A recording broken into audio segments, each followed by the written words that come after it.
भज गोविंदम यानी जब से आप पैदा हुए हो तब से मृत्यु तक अगर आपको एक बात समझ में आ गई कि हम्म। गोविंद बोल लो, विष्णु बोल लो, शिव बोल लो, शक्ति बोल लो, इनके अलावा कुछ है नहीं। ठीक है। जी।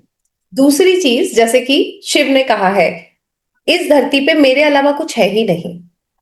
जो शिव खुद कह रहे हैं कि इस धरती पे मैं ही हूं, वनस्पति मैं हूं, जीव मैं हूं, जंतु मैं हूं, पानी मैं हूं, वायु मैं हूं, जल मैं हूं, आकाश में हूं, धरती में हूं, शक्ति मैं हूं, शिव मैं हूं, है ना, मनुष्य मैं हूं, मंदिर मैं हूं, पत्थर मैं हूं, मिट्टी में हूं, सब शिव है।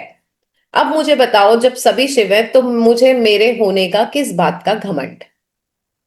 तो मैं तो हुई नहीं ना। करेक्ट है ना। हमको हमको शुरू से जब से हम पैदा होते हैं हमको मैं का घमंड आ जाता है। मैं अंजना रितोरिया, ये मेरे पिता, ये मेरी माता, ये मेरी बहन, ये मेरा भाई, ये मेरा पैसा, ये मेरा घर, ये मेरी कार, ये मेरी बेटी, है ना, ये मेरी उपलब्धि, ये मेरा नाम, ये मेरा काम। तो ये जो मैं शिव बोलते हैं, तुम हो किधर? मैंने पहले ही तो बताया है कि जो है इस पृथ्वी पर वो शिव है।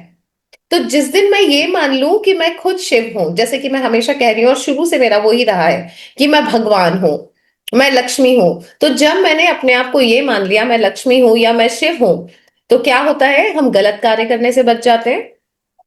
जी माँ।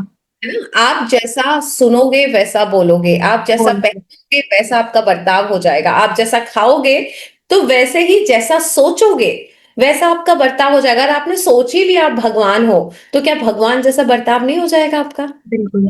फिर आप स्वार्थ नहीं लाओगे अपने जीवन में, फिर आप नफा नुकसान नहीं देखोगे कि इसको मैंने समझाया तो मुझे इससे कितना फायदा हो रहा है, इसको नहीं समझाया इससे मेरा क्या नुकसान है ना। जब आप भगवान की तरह सोचना शुरू कर दोगे, भगवान के बारे में सोचना शुरू कर दोगे, तो आप भगवान जैसे होते जाओगे, और जब भगवान जैसे होते जाओगे तो आपसे गलतियां नहीं होंगी, और जब गलतियां नहीं होंगी तो जब अंत समय आएगा तो यमराज नहीं आएगा, नहीं आएंगे।